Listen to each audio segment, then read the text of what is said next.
Bab 421. Jeremy mengatakan ia tidak mencurahkan segenap hati dan jiwanya pada draft pertama yang ia kirimkan, jadi ia mengerahkan segenap kreativitasnya kali ini untuk menyelesaikan gambar baru tersebut sebelum Jeremy kembali. Ia mengirimkan gambar baru tersebut melalui email dan menunggu balasannya dengan sabar. Seharusnya tidak ada masalah kali ini, pikirnya. Dia akhirnya bisa beristirahat sejenak setelah desainnya selesai. Ia menyalakan ponselnya, ingin bermain game untuk bersantai, tetapi tak sengaja melihat tanggalnya. Hari ini adalah hari terakhir dari perjanjian 3 bulannya dengan Jeremy. Wah, sudah 3 bulan ya. Waktu berlalu begitu cepat, pikirnya. Hubungannya dengan Jeremy agak rumit. Kalau Pak tidak menyatakan niatnya untuk menjalin hubungan serius denganku dan aku tidak setuju untuk memikirkannya saat itu.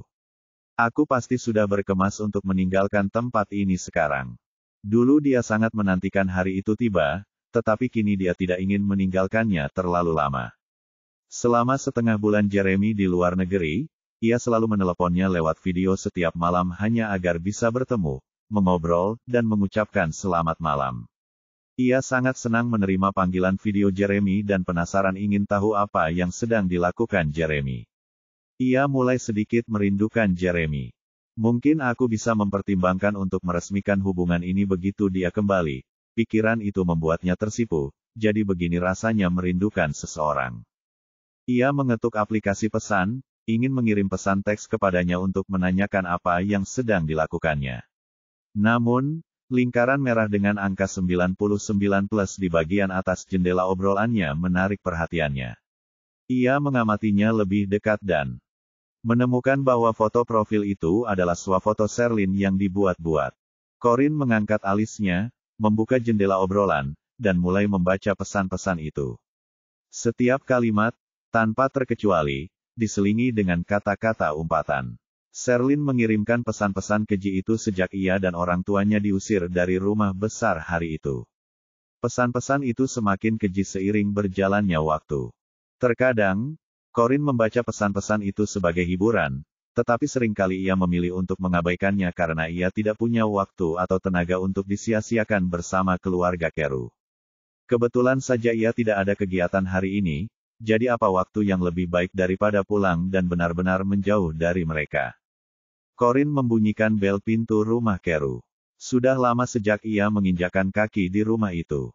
Sherlyn, yang mengenakan masker kain di wajahnya, membuka pintu. Matanya langsung terbelalak lebar ketika melihat Corinne yang berdiri di depan pintu. Oh, lihat apa yang dibawa kucing itu, katanya sinis. Bukankah ini Corinne yang sombong dan hebat? Apa yang kau lakukan di sini ketika keluarga Holden selalu siap sedia? Keluargamu sendiri jelas bukan siapa-siapa bagimu sekarang. Jangan bilang mereka sudah muak denganmu dan itulah mengapa kau datang ke sini untuk meminta kami menerimamu kembali. Corinne tetap tenang dan acuh tak acuh. Aku kembali hanya untuk mengambil kembali apa yang menjadi milikku, katanya sambil tersenyum. Sherlyn mengerutkan alisnya, menggertakkan gigi, dan menatap tajam ke arah Corinne. Mengambil kembali apa yang menjadi milikmu. Betapa tidak tahu malunya dirimu, Corinne.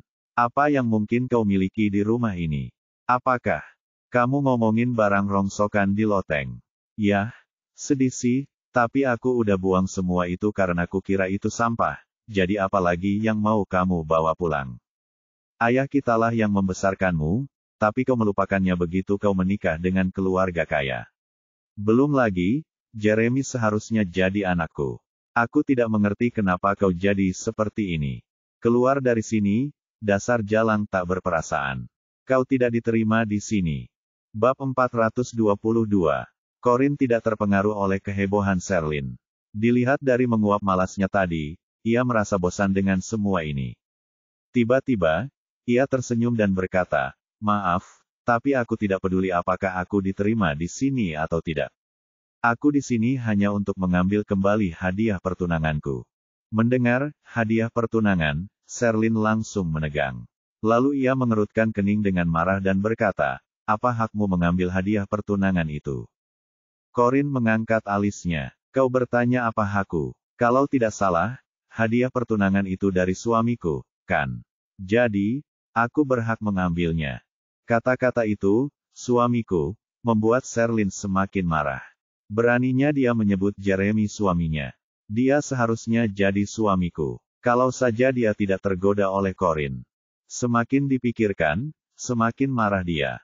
Dia menunjuk Corin dan berteriak, Corin Keru, aku sudah muak dengan omong kosongmu. Jeremy tidak memberikan hadiah pertunangan itu padamu. Kau tahu betul dia memberikannya padaku, jadi itu milikku, bukan milikmu. Kaulah yang merebut kekasihku, dasar jalang tak tahu malu, jadi beraninya kau datang ke sini untuk mengambil hadiah pertunanganku. Aku tidak percaya kau bisa berpikir seperti itu. Kuperingatkan kau, Corin, jangan pernah coba-coba. Sherlyn sudah kehilangan pria impiannya jadi neraka akan membeku sebelum dia membiarkan Corin mengambil hadiah pertunangan itu darinya.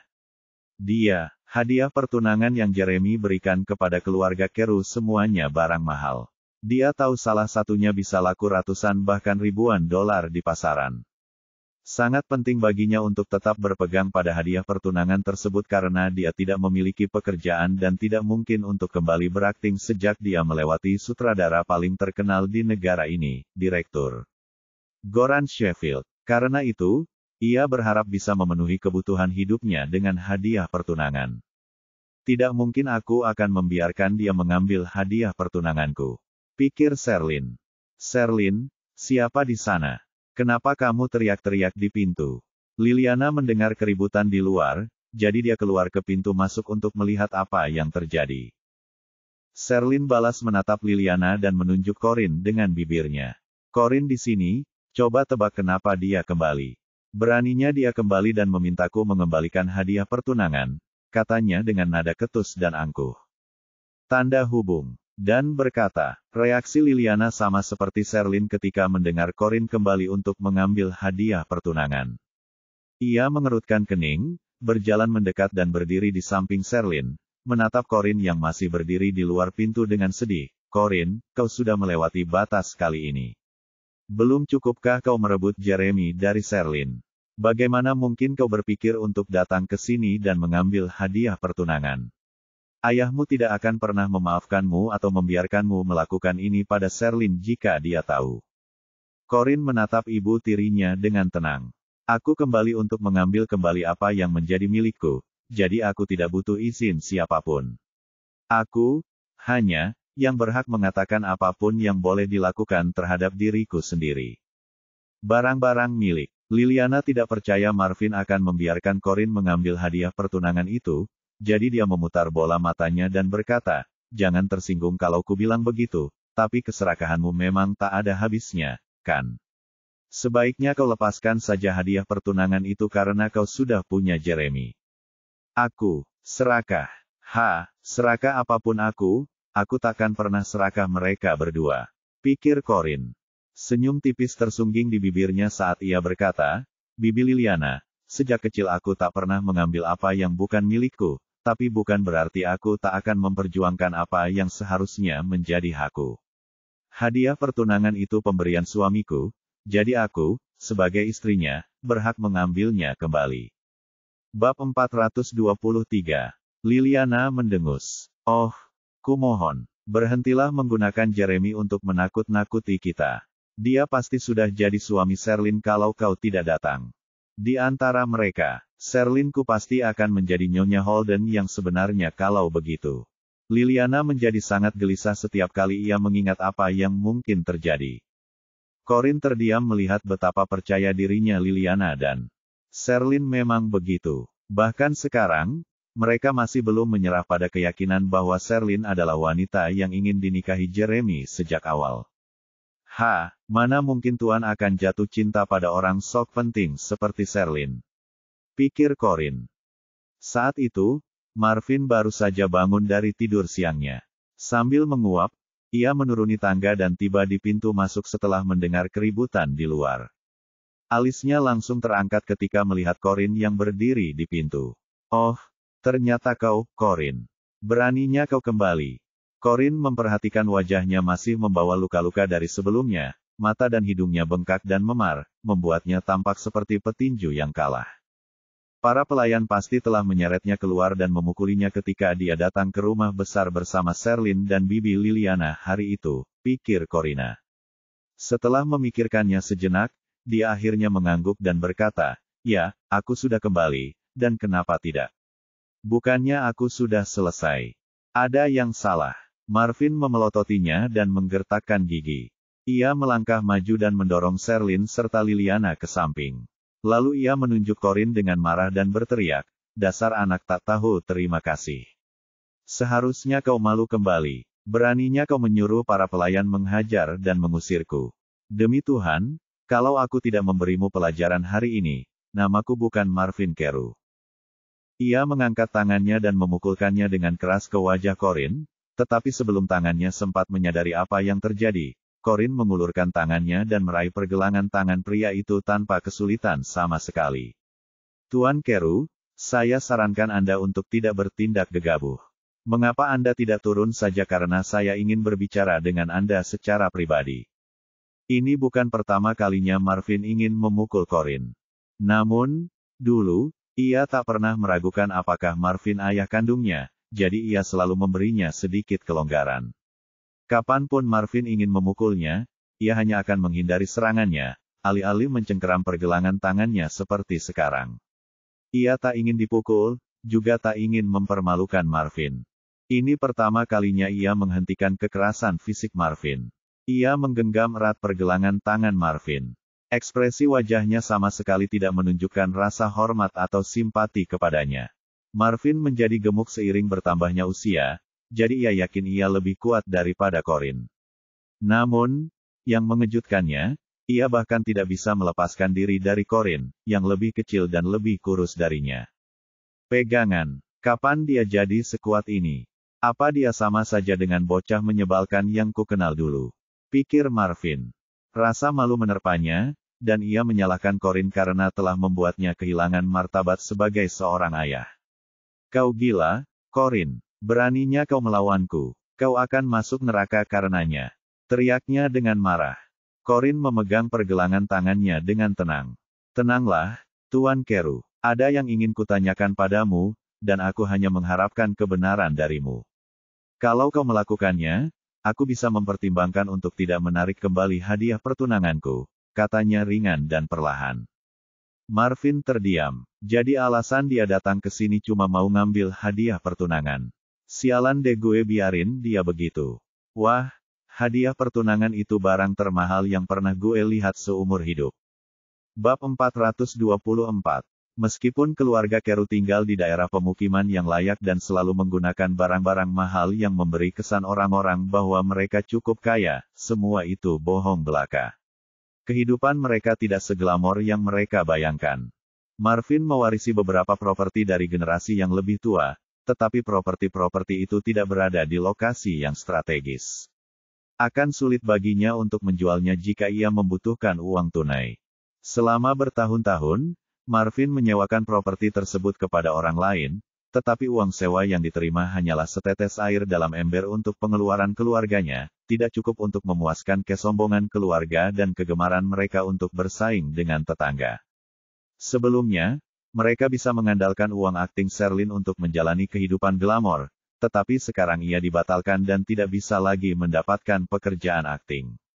Dengan kata lain, mereka hanya menghambur-hamburkan sedikit harta yang tersisa.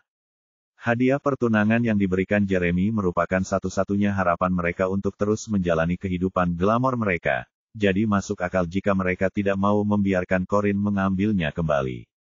Marvin berusaha sekuat tenaga untuk melepaskan diri dari cengkeraman putri bungsunya. Namun, sekuat apapun ia mengerahkan tenaga, ia tak bisa melepaskan diri. Ia, yang selalu memperlakukan perempuan lebih rendah, tak akan pernah tahan dengan drama novel semacam ini. Penghinaan. Dasar anak tak tahu terima kasih. Belum cukupkah kau melupakanku setelah menikah dengan keluarga kaya, tapi sekarang kau ingin mengambil kembali hadiah pertunangan itu. Baiklah, kukatakan padamu. Sesuatu, jangan pernah dipikirkan. Sejak zaman dahulu kala, hadiah pertunangan diberikan kepada orang tua pengantin wanita, dan tahukah kamu kenapa? Itu karena hanya ayah yang berhak memutuskan bagaimana hadiah pertunangan akan digunakan, jadi lebih baik kamu lepaskan tanganku sekarang. Alih-alih melepaskannya, Corin malah mengeratkan cengkeramannya di pergelangan tangan Marvin. Tuan Keru, aku mau tanya sekali lagi. Kita bicara berdua saja atau tidak? Marvin menggertakkan giginya kesakitan, merasakan tulang-tulang di pergelangan tangannya hampir remuk. Ia tak pernah mengenal Corin, yang tampak begitu tak berdaya baginya, ternyata begitu kuat. Baiklah, lepaskan aku dan kita bisa bicara di ruang kerjaku. Baru setelah itu Corin melepaskan tangannya. Ia lalu tersenyum dan berkata, bagus. Ayo kita ke ruang kerjamu. Tolong tunjukkan jalannya. Marvin menggoyang-goyangkan pergelangan tangannya untuk menghilangkan rasa sakit. Ia lalu memelototi Corin dengan marah sebelum berbalik untuk membawanya ke atas, ke ruang kerja. Sherlyn agak khawatir Corin akan mencuci otak Marvin dengan kata-kata manisnya, jadi dia menghentikannya dan berkata dengan cemas, Ayah, jangan dengarkan dia. Ayah tidak perlu bicara sedikit dengannya. Satu-satunya cara untuk menghadapinya. Putrinya yang tidak tahu berterima kasih dan tidak berperasaan akan mengusirnya dari rumah. Marvin mengerutkan kening. Ia tidak setuju dengan Sherlyn. Betapapun lancangnya Corin, ia tetaplah istri Jeremy. Mengusirnya dari rumah bukanlah masalah. Ia lebih takut dengan apa yang akan terjadi selanjutnya jika ia pulang sambil menangis kepada Jeremy. Ia tidak sanggup dipukuli oleh anak buah Jeremy lagi. Liliana juga khawatir meninggalkan Marvin sendirian dengan Corin. Entahlah apa yang disembunyikan gadis itu kali ini, pikirnya. Marvin, kurasa Corin, katanya, tapi Marvin hanya melambaikan tangan seolah-olah ia lalat yang menyebalkan. Cukup, kalian berdua tidak seharusnya ikut campur. Kalau dia mau bicara, biarkan saja.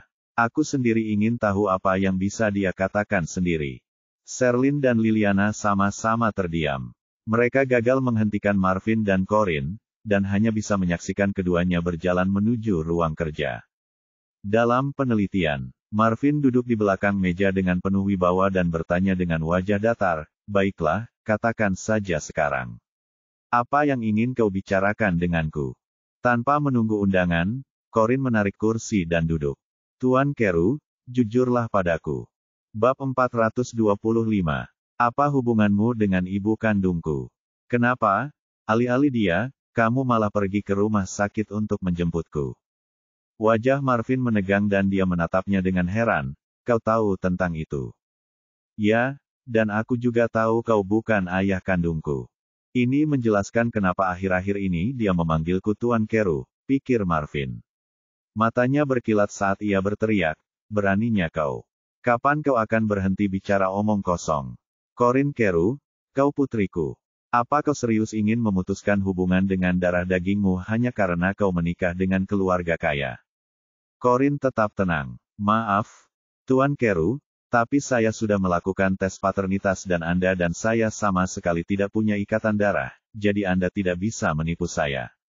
Marvin tertegun. Ia tak menyangka wanita itu akan melakukan hal seperti ini. Beraninya kau melakukan tes paternitas di belakangku. Corin melipat tangannya dengan malas. Oh, aku tidak merencanakannya. Aku hanya berpikir, lebih baik aku melakukannya saat kau dan Sherlyn sedang melakukan pekerjaanmu. Marvin tahu ia tak bisa lagi menyembunyikan kebenaran darinya. Ia menggertakkan gigi dan mendengus, memangnya kenapa kalau kau tak punya ikatan darah? Akulah yang membesarkanmu, dan itu membuatku menjadi ayahmu. Corin tersenyum. Benarkah? Aku sepertinya tidak ingat kau pernah melakukan itu. Marvin benar-benar terdiam. Memang benar dia tidak membesarkan putri angkatnya ini.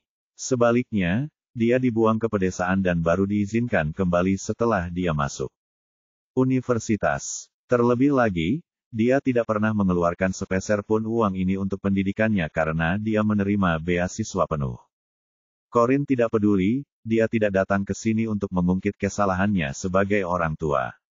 Tidak masalah apakah Anda ayah kandung saya atau bukan karena saya datang ke sini untuk membicarakan ibu saya. Ceritakan semua yang Anda ketahui tentangnya, Tuan Keru. Jelas sekali Marvin sama sekali tidak ingin membicarakan ibu Corin. Ia mengerutkan kening karena khawatir dan berkata dengan serius, tidak ada yang perlu dibicarakan. Apapun yang terjadi, hanya antara aku dan dia. Kau tidak berhak mencampuri urusan kami. Corin menyipitkan matanya. Dia ibuku. Jadi, tentu saja, aku berhak mencari tahu kebenaran tentangnya.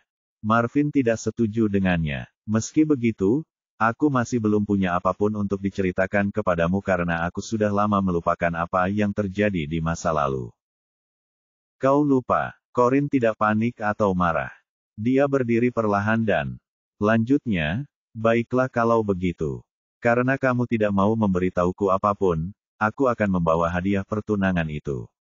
Marvin langsung panik memikirkan hadiah pertunangannya akan diambil.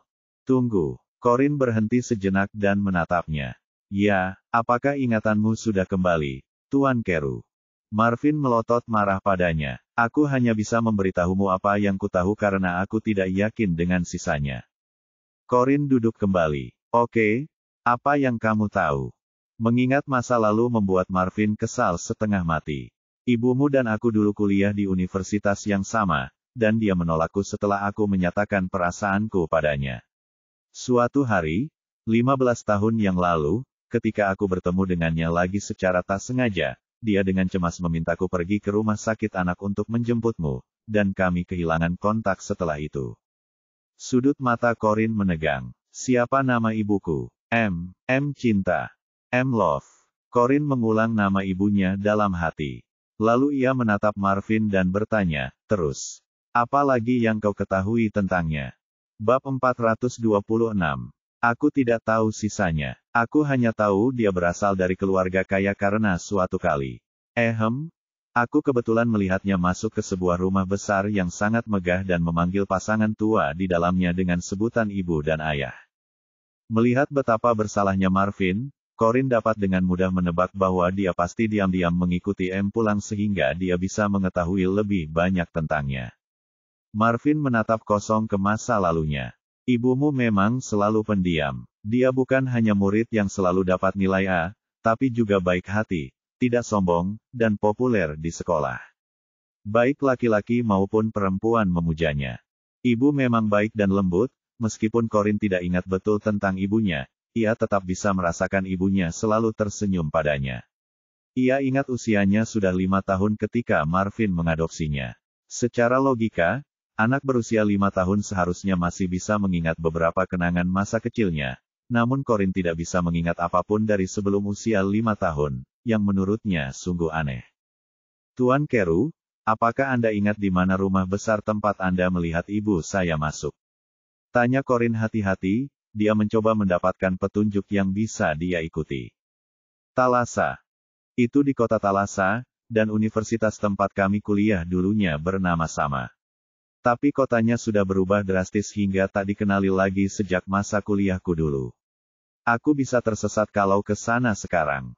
Soal rumah besarnya, iya, aku tak akan kaget kalau sudah dirobohkan untuk membangun fasilitas perkotaan lainnya. Corin berpikir sejenak dan bertanya, lalu apakah ibuku pernah memberitahumu mengapa dia tidak bisa pergi ke rumah sakit untuk menjemputku sendiri?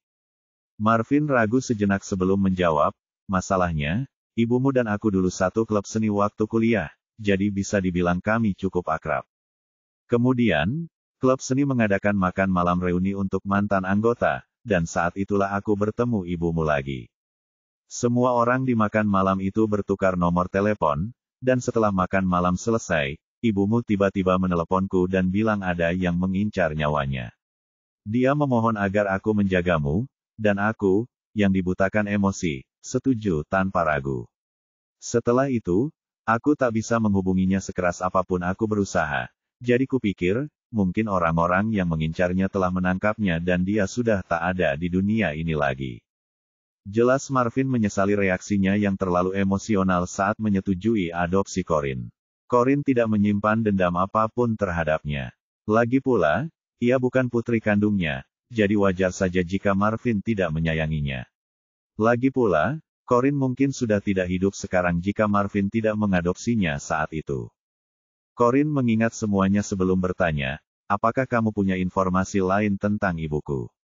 Marvin memikirkannya dan menjawab, satu lagi saja. Dan itu apa? Ibumu mencintai seni. Dia pelukis yang cukup terkenal di negeri ini, dan nama yang dia gunakan untuk menandatangani lukisannya adalah Nelly Nymphaya. Saya sudah tahu tentang ini. Setahu saya, guru yang mengajari ibumu melukis adalah pelukis ternama dunia, Michelle.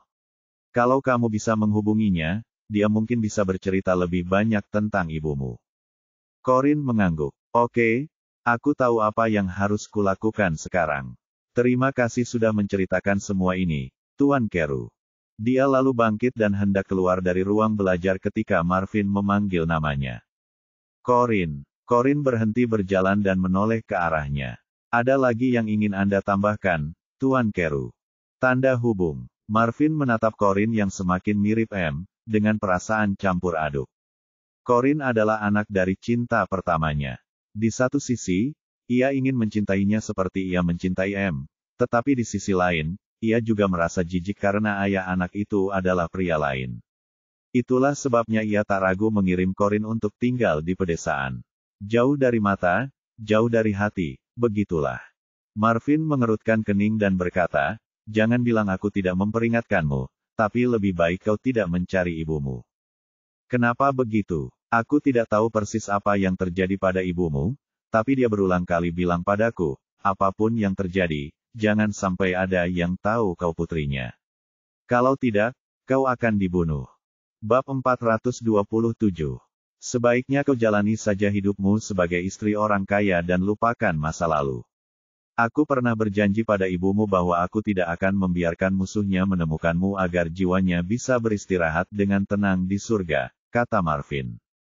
Corinne tertegun mendengar ayahnya, tanda hubung, yang tidak menunjukkan kasih sayang padanya sebelum hal seperti ini padanya. Mungkin dia bersikap baik padaku karena dia masih punya perasaan pada ibuku, pikirnya. Corinne tersenyum dan berkata, terima kasih sudah memberitahuku. Aku akan menjalani hidup yang baik dan melindungi diriku sendiri. Selamat tinggal, Tuan Carew. Dia lalu berjalan keluar ruangan dengan langkah santai. Mengatakan, Marvin mengerutkan kening dan mendesah panjang. Fakta bahwa Corinne tumbuh hingga usia 20 tahun berarti ia sudah melakukan bagiannya dalam menjaga keselamatannya, seperti yang ia janjikan kepada Emily. Ia tidak akan lagi bertanggung jawab jika terjadi sesuatu pada Corinne di masa depan, karena gadis itu sudah melebarkan sayapnya dan terbang. Beberapa pria kekar sedang memindahkan hadiah pertunangan dari rumah Carew di lantai bawah. Hei, siapa kalian? Beraninya kalian menerobos masuk dan mencuri barang-barang kami. Turunkan, semua barang ini milikku. Kalian tidak boleh mengambilnya, teriak Sherlyn histeris. Dia benar, kamu tidak boleh mengambil barang-barang kami. Aku akan menelepon polisi kalau kamu tidak menurunkannya dan segera meninggalkan rumah kami, kata Liliana. Corinne berjalan santai menuruni tangga dan berkata, akulah yang memerintahkan mereka untuk mengambil hadiah pertunangan itu. Sherlyn mendongak dan memelototinya dengan mata merah. Corinne, dasar jalang, apa hakmu mengambil barang-barang kami? Corinne tersenyum. Tentu saja, aku punya hak karena hadiah pertunangan itu diberikan oleh suamiku. Tidakkah menurutmu itu alasan yang cukup? Sherlyn menggertakkan giginya. Kau bukan cuma mencuri pacarku, tapi sekarang kau juga mencuri hadiah pertunangan. Demi Tuhan, Corinne, aku akan membunuhmu kalau itu hal terakhir yang kulakukan. Dia kemudian menerkamnya tetapi Liliana yang lebih tenang dari keduanya menghentikannya.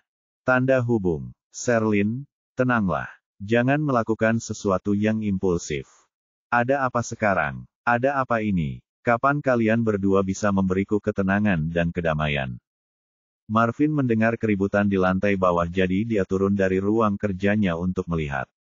Marvin memikirkannya dan menjawab, satu lagi saja. Dan itu apa? Ibumu mencintai seni. Dia pelukis yang cukup terkenal di negeri ini, dan nama yang dia gunakan untuk menandatangani lukisannya adalah Nelly Nymphaya. Saya sudah tahu tentang ini. Setahu saya, guru yang mengajari ibumu melukis adalah pelukis ternama dunia, Michelle. Kalau kamu bisa menghubunginya, dia mungkin bisa bercerita lebih banyak tentang ibumu. Corinne mengangguk. Oke, aku tahu apa yang harus kulakukan sekarang. Terima kasih sudah menceritakan semua ini, Tuan Carew. Dia lalu bangkit dan hendak keluar dari ruang belajar ketika Marvin memanggil namanya. Corin. Corin berhenti berjalan dan menoleh ke arahnya. Ada lagi yang ingin Anda tambahkan, Tuan Keru? Marvin menatap Corin, yang semakin mirip M, dengan perasaan campur aduk. Corin adalah anak dari cinta pertamanya. Di satu sisi, ia ingin mencintainya seperti ia mencintai M, tetapi di sisi lain, ia juga merasa jijik karena ayah anak itu adalah pria lain. Itulah sebabnya ia tak ragu mengirim Corin untuk tinggal di pedesaan. Jauh dari mata, jauh dari hati, begitulah. Marvin mengerutkan kening dan berkata, jangan bilang aku tidak memperingatkanmu, tapi lebih baik kau tidak mencari ibu. Kenapa begitu? Aku tidak tahu persis apa yang terjadi pada ibumu, tapi dia berulang kali bilang padaku, apapun yang terjadi, jangan sampai ada yang tahu kau putrinya. Kalau tidak, kau akan dibunuh. Bab 428. Sherlyn tersadar dari keterkejutannya dan menatap Corin dengan iri. Hah, dari mana lagi dia bisa mendapatkan uang kalau bukan dengan menipu Jeremy agar memberinya? Katanya dengan nada ketus. Liliana, tentu saja, berpikir sama dengannya. Corin, kamu seharusnya tidak menggunakan uang orang lain untuk membereskan kekacauanmu.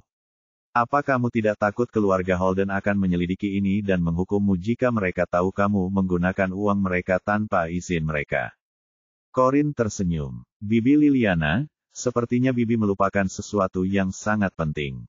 Jeremy adalah suamiku, jadi secara teknis, uangnya juga uangku. Anggap saja seperti itu.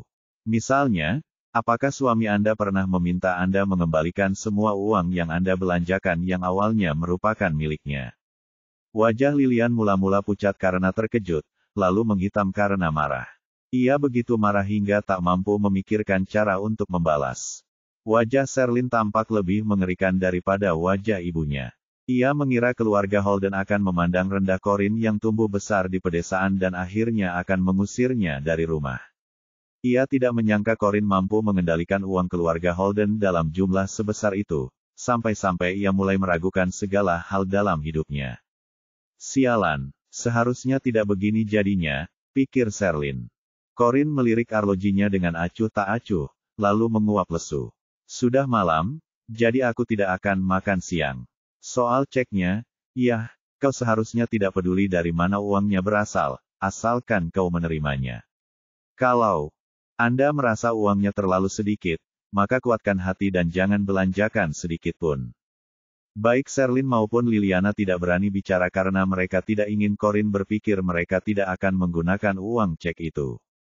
Sekalipun keluarga Holden bertanya tentang uang itu di kemudian hari, semua tanda akan mengarah pada Corin yang menggunakannya tanpa izin mereka. Keru tidak ada hubungannya dengan itu, jadi lebih baik menghabiskan uang itu dan memikirkan konsekuensinya nanti. Marvin juga tidak berkata apa-apa. Dia diam-diam mengantongi cek itu dan membiarkan para pria kekar itu mengambil hadiah pertunangan mereka. Pikirannya adalah, Corin bisa melakukan apapun yang diinginkannya sekarang setelah memberinya begitu banyak uang. Pada akhirnya, pria-pria kekar yang disewa Corin berhasil mengambil semua hadiah pertunangan dan lukisan, angsa di akhir musim gugur, yang dilukis oleh mendiang ibunya, Nelly Nimpahea, yang diberikan kepada Corin oleh Jeremy. Mulai sekarang, Corin dan Keru tidak akan memiliki ikatan apapun. Mereka akan menjalani kehidupan masing-masing secara terpisah. Sebuah minivan mewah berwarna hitam terparkir tak jauh dari rumah Keru. Setelah keluar dari rumah, Corin membuka pintu mobil dan masuk ke dalam minivan. Di dalam, Sante duduk di kursi pengemudi dan memoles ulang lipstiknya dengan bantuan kaca spion sementara Aaron duduk di kursi penumpang depan sambil memainkan game di telepon pintarnya untuk menghabiskan waktu. Aaron langsung keluar dari permainan ketika melihat Corin kembali. Ia berbalik dan bertanya, "Bos, maaf ikut campur urusanmu. Tapi kenapa kau masih memperlakukan keluarga Keru dengan baik padahal mereka sangat jahat padamu? Lagi pula, aku yakin akan mudah bagimu untuk membalas dendam sekarang." Corin memijat pelipisnya. Ia kelelahan, jadi ia bersandar di jok kulit dan memejamkan mata. Ia terdiam sejenak sebelum berkata pelan, ibuku pasti sangat putus asa saat itu sampai harus mencari bantuan dari teman sekelas lama yang sudah bertahun-tahun tak ia temui. Tak masalah mengapa Tuan Keru memutuskan untuk menerimaku, tetapi ia mempertaruhkan nyawanya untuk membantu ibuku di saat ia paling tak berdaya adalah sesuatu yang kusyukuri. Mulai sekarang, selama keluarga Keru tidak menggangguku, aku tak akan membalas dendam atas apa yang telah mereka lakukan padaku di masa lalu. Bab 429. Aaron dan Sante saling berpandangan. Hati mereka berdua tertuju pada Corin. Sejak kecil, Corin tidak pernah merasakan bagaimana rasanya memiliki kasih sayang keluarga. Sebaliknya, ia dikirim ke pedesaan untuk menanggung segala macam kesulitan. Mereka menyaksikan sendiri betapa banyak darah, keringat, dan air mata yang dicurahkan Corin untuk sampai ke titik ini. Melihat Corin begitu lesu, Aaron memutuskan untuk mengganti topik pembicaraan. Bos, ayo kita bersenang-senang di bar sekarang setelah hadiah pertunanganmu kembali. Minum di siang bolong. Tidak, terima kasih, pikir Corin. Ia sedang tidak ingin minum, jadi ia melambaikan tangan dan berkata, Aaron, cari tahu apakah ada rumah-rumah megah yang telah dihancurkan di Thalassa dalam 20 tahun terakhir. Jika ada, cari tahu pemilik asli rumah itu. Juga, kirim seseorang untuk mencari tahu tentang mantan mahasiswa bernama M. Love di Universitas Thalassa dan kirimkan informasinya kepadaku setelah kau mendapatkannya. Aaron bisa saja mengirim ini karena ini penting untuknya jadi dia bertanya dengan serius, sayang, apakah itu nama ibumu? Corin mengangguk. Tuan Keru mungkin mengira ibuku dibunuh musuhnya, tapi aku punya firasat dia masih hidup. Sante berbalik dan mengangkat kacamata berbingkai emasnya. Ia lalu mengerutkan kening ketika melihat betapa pucatnya Corin. Mungkin kita harus makan dulu. Lihat betapa kurusnya dia sekarang. Aaron menatap Corin dan mengangguk setuju dengan apa yang dikatakan Sante. Ia lalu tersenyum dan menggoda, Bos, jangan bilang kau tidak nafsu makan karena kau sangat merindukan Tuan Jeremy.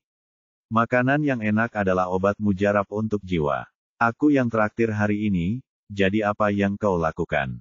Kamu mau makan? Sante meliriknya sinis. Kau mentraktirnya makan siang. Pernahkah terlintas di benakmu bahwa kau tak akan berada di posisimu sekarang kalau bukan karena dia? Kau bahkan tak punya 2 sen pun untuk digosok. Aaron tidak setuju dengannya. Itulah sebabnya aku membelikannya makanan. Apa salahnya? Sante kesal padanya. Ia mengangkat kacamata berbingkai emasnya dan mendengus. Ayo kita makan daging domba panggang. Cuaca semakin dingin dan makan daging domba bisa menghangatkan kita. Bos selalu suka lemak di daging domba saat seperti ini. Saat menyebut iga domba panggang, Corin langsung teringat aroma dan rasa iga domba panggang yang sangat matang. Biasanya, ia akan mengeluarkan air liur membayangkannya, tetapi entah kenapa kali ini ia merasa mual. Tiba-tiba, dia tidak bisa mengendalikan dirinya lagi. Dia dengan cepat menurunkan jendela, menusuk. Kepalanya terjulur keluar, dan mulai muntah. Setelah beberapa saat, ia merasa lebih baik dan kembali memasukkan kepalanya ke dalam mobil. Sambil menarik napas dalam-dalam, ia menyadari Sante dan Aaron menatapnya seolah bertanya-tanya apakah ia benar-benar muntah. Mereka tumbuh bersama, jadi tentu saja dia tahu apa yang mereka pikirkan dari cara mereka memandangnya.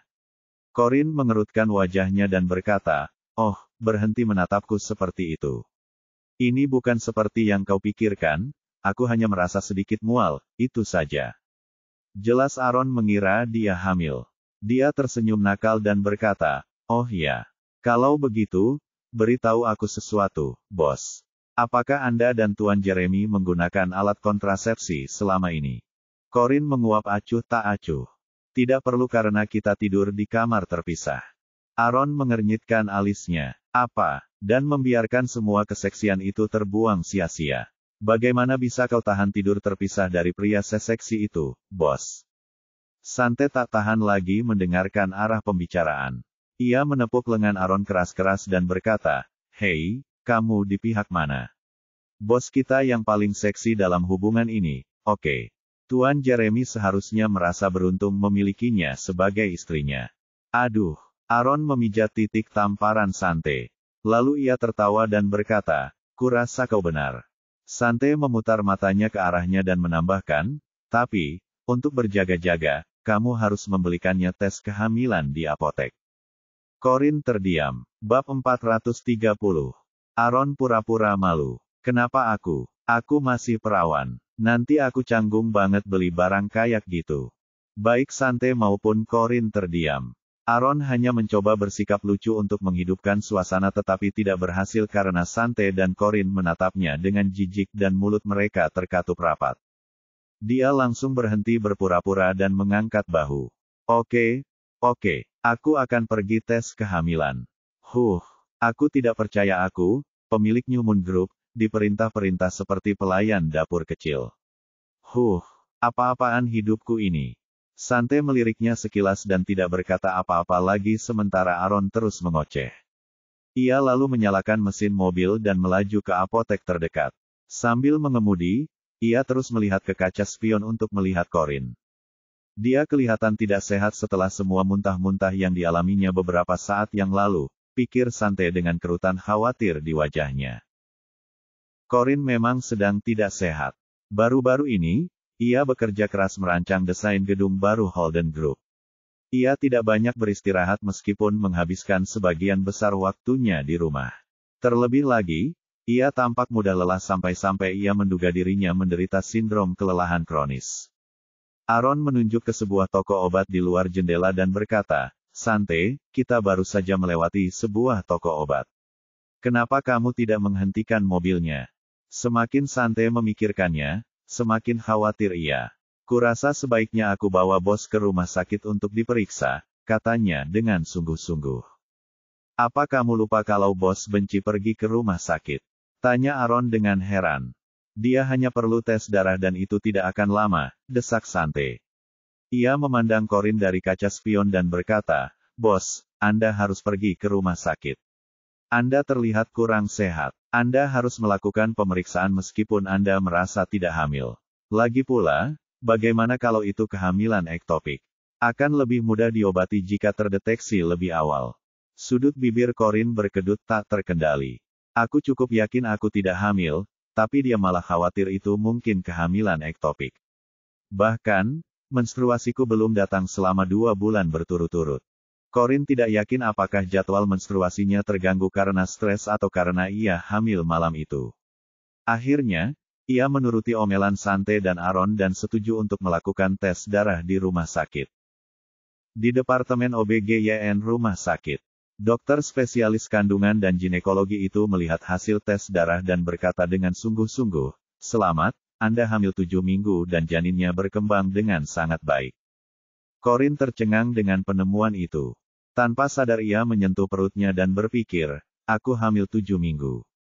Sante tetap tenang mendengar kabar itu, sementara Aaron menangis terseduh-seduh. Emosinya campur aduk saat ia berkata, Ya Tuhan, aku akan. Dokter spesialis kandungan dan kebidanan langsung menatapnya tajam. Bisakah ayah diam? Ini kan rumah sakit. Anda tidak boleh mengganggu pasien lain. Aaron tertawa dan cepat-cepat menjelaskan, Dokter, Anda salah. Saya bukan ayahnya. Saya mau jadi paman. Dokter itu mengerutkan kening dan berkata, Kenapa kamu begitu bersemangat jika kamu bukan ayahnya? Di mana ayahnya? Mendengar nama ayah bayi itu, Corin tersipu. Dia sedang dalam perjalanan bisnis ke luar negeri dan belum tahu tentang ini.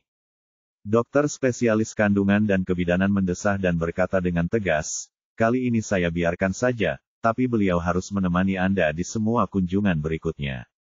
Para pria, bagaimana mungkin mereka menyerahkan semua urusan melahirkan kepada para wanita?